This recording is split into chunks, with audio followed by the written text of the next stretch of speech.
Hi, friends, and thank you for joining us again for Jen and Matt Talk About the Bible. We're on episode 22 today, and we are going to be talking about the Beatitudes. This is from Matthew 5, verses 1 through 12. So. I like how you said Beatitudes. Yeah, the Beatitudes. Well, no, because we had a question about, are these verses about being or doing? Oh, that's right. Yeah. So you just said be. The Beatitudes. It's about it's being? the way of being with Right. an attitude. Right. It's like a mindset. Okay. Yeah, let's go with that. Sure. So this is like, if people are familiar, it's the beginning of the Sermon on the Mount, and which goes for several chapters, and it's very familiar, right? Blessed are the poor in spirit, for theirs are the kingdom of heaven. Blessed are those who mourn, for they will be comforted. Blessed are the meek, etc., etc. So all these blessed bees. Yes. Or in the King James, happy is the one, or happy are those. Happy are those. So I immediately, when I read this, I'm like, well, maybe we need to talk a little bit about, well, what does Jesus actually mean by blessed? What does it mean to be blessed? Well, I believe the Greek says happy. And happy, blessed, and to be envied. Yeah. Is another one. And wealthy. Yeah, wealthy. To have wealth or something, can be in that like connotation. that. Yeah. Yeah, so I think the envious is kind of interesting, especially because Jesus had seen the crowds, and then he goes up to the mountain, and his disciples gathered around him. We assume this is more than just the 12. This would have been the 12 plus the disciples following Jesus. And he began to speak and taught them, saying, "Blessed are," and goes through these. And I kind of get this image of Jesus up on the mountain and kind of looking at all these crowds and pointing out and saying, like, these are who we are serving. And these are the ones who are blessed, because a lot of what the disciples are facing and what they are up against of the religious leaders, they believe that they are the ones who should be envied, that they've got it right, that they're doing all the right things. Right. Whereas I think Jesus, he's turning that on its head. Right. He's flipping it. And also, like, it actually isn't, I don't think it's that different than how we sometimes think about being blessed. So if, like back then, if you had a big family and you had lots of goats and cattle, right? If you had lots of money and and things were plentiful for you, you owned land. Right. That came from God. Like, you were blessed. And Jesus is doing something very different here, right? Where he's saying, he's not pronouncing blessing on the people who have lots of stuff. He's pronouncing blessing on, like, the meek is an interesting one, actually, right? Because there it says, blessed are the meek, for they will inherit the earth.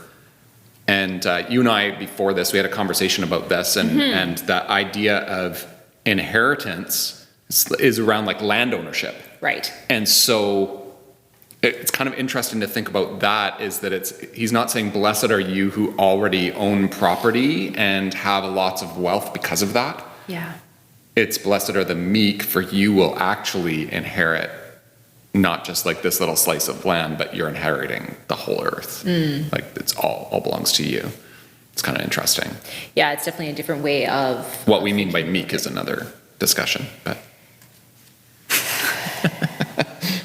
Well, then this kind of comes back to is this a way of being, or is this a doing? Right, yeah. Also, we should have maybe done this before, but, like, check out the mugs. This is perfect for this topic. We didn't even think of that. But I have, like, Mr. Happy. Be nice. Be happy. Be nice. Happy are those. And it's nice too. And meek. Is meek be nice? Yeah. Is that that's what that accurate. Is? That's so good. It's super. Is that what that is? True. I think these are more so a reminder. I'm gonna drink my coffee. Yeah. These are more so reminders for us. Yeah, it's I don't think meek is actually be nice. I don't think it's I mean, we should be nice, that's fine. But Be nice but I so don't that think, you get the earth. right, and Jesus Yeah. is not saying like, just be a pushover, because if you're a pushover and you just let things happen to you, if you're just meek and lay down and just don't push back, don't fight back against anything, then you'll inherit the earth. Like that, he's not giving you like a strategic plan for how to win. Right. Like that's not what he's doing. Well, I don't Right. know, it's kind of interesting and because I think of that's pacifism, and there's a lot of different churches that come Yeah. from the tradition of pacifism, and actually because they were pacifists and they did not go to war, some of them did inherit some land, or take some land, bought land. Yeah, okay. Sure. We won't go there though. I do think though that like in these there are some of this is about doing. Like I do think that like when we get like blessed are the peacemakers, it's kind of built into that word, like you're actually there's activity involved Yeah. in peacemaking, right? But then there's other ones that are like blessed are the meek is a good example, or blessed those who mourn. Yeah. Where, mourning is an activity. We encourage that. Like there are healthy things to do when you're grieving. Yeah. But this is really more talking about a state of being in which you find yourself. So blessed are those who mourn, for they will be comforted. We wouldn't normally say, well, go and seek out opportunities to mourn so that you can get comfort. Right. So you can't really do that with meek either. Right. Right? It's not like, oh, go and try and be meek so that you can inherit the earth. That's not what Jesus is saying. It's more like, I would see it more like you are in a situation of you have been, another word that could be put here is blessed are the humble. And we would sometimes say we want to strive for that kind of quality of kindness or being nice Sure. or being humble, all those things. But what if we thought about this as someone who has been humbled? Like, blessed are those who find themselves in a situation where they have not been able to be anything other than meek. Like, they have only been able to, they have, like they're the what's the word I'm looking for? Like disenfranchised, Yeah, okay. like those who are struggling. I think before when we talked about this, you paired this with the next one Yeah. to think about blessed are those who hunger and thirst for righteousness, because meek and working for justice, which is righteousness is just the same word as justice. Working for justice or working for righteousness, those two don't seem to go together No. if we're thinking of just activity. Well, because you had to backpedal a little bit about the meek and inheriting the earth. You kind of alluded to, well, those who have been conquered. Right. Yeah, I So did. then the next verse being that those who are hungering and thirsting for righteousness, for justice, for they will be filled. Right. And in some ways, if you think about this, like another way to think about this idea of the meek and inheriting the earth, think about like someone who owns tons of property Okay. and they get this promise, oh, you're going to inherit. I mean, maybe they would be. Maybe they were like, wow, great. Now I'm going to have the whole earth. Awesome. Now I've got this. But in some ways, like that doesn't mean as much to them that they already own all of the earth. Like let's say you own the company. I don't know which company has like the most market share in the world or has the highest stock price or whatever. And if you said to them, oh, we're going to promise you that you're going to have the highest stock price. And they say, well, I already have that. Right. So one way to read this is blessed are the meek, like the people who don't have anything, who have nothing, who appear to have nothing to inherit, are actually going to inherit the earth. So that would be like the conquered, right? Like in their time, the context of this is actually, well, who are the ones that actually own the earth right now in Jesus' time? Be the Roman Empire. Yeah, so the Roman Empire already seem to be owning the earth. And the way they've done that is through conquest, right? Like going out and proclaiming their peace to everyone by conquering and just taking and enslaving. And then Jesus is coming and saying, well, actually, it's not the conquerors that inherit the earth. It's not through conquest. Right. It's not through domination and oppression. It's actually the people who've been conquered who are in situations where, like, there's nothing we can do. We're just the trampled upon. Yeah. God gives the earth over to them.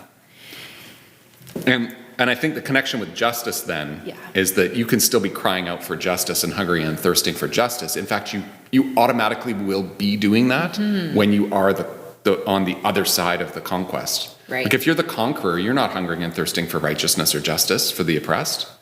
You just oppressed them. Yeah. So you don't want to see that happen. You don't want to see that change. No. But the people who've been oppressed are hungry and thirsting for righteousness, and they're already in the situation of being meek. They're probably in the situation of mourning. They might also be in the situation of being the poor in spirit, because they might be at the end of their rope, right? They might just be, there's nothing how left. can I even continue? Like, I've got nothing left in my spirit anymore. And so Jesus is overturning all. No wonder, like, they were really mad at Jesus. Yeah. Like, he was seen as someone that the Romans would not want talking and not want upending. Absolutely. He's He's giving power and hope to those who could uprise and. Right. It's seen as dangerous. Absolutely. Yeah. I think it's really interesting, though, that, like, there's all of these promises that are embedded in these. And it's not that you would necessarily see these things happen immediately, like you mourn and you're immediately comforted, because somebody who loses a loved one, a child, some tragic accident, like, you don't really ever get over that. Right. And so I think there's this coming alongside and providing comfort along the journey of life that can happen. And maybe this is part of what Jesus is pointing to the disciples, and for us to learn, like, what is our missional task at hand, given the context of this reading. And maybe we are able to come along people who are mourning and be with them and know that they aren't alone. We're not necessarily trying to, like, okay, well, you've been mourning for 2 years now, like, get over it. A lot of society approaches things that way, though. Yeah. Like, what's wrong with you? Just, Right. move on. Yeah. And I think, too, what's interesting, I'm just jumping a little bit here, but I'm reading at verse 9, "Blessed are the peacemakers, for they will be called children of God." Well, we really love to call ourselves children of God. We sing about it a lot. There's tons of songs out there that point to this, and it's a beautiful, wonderful thing.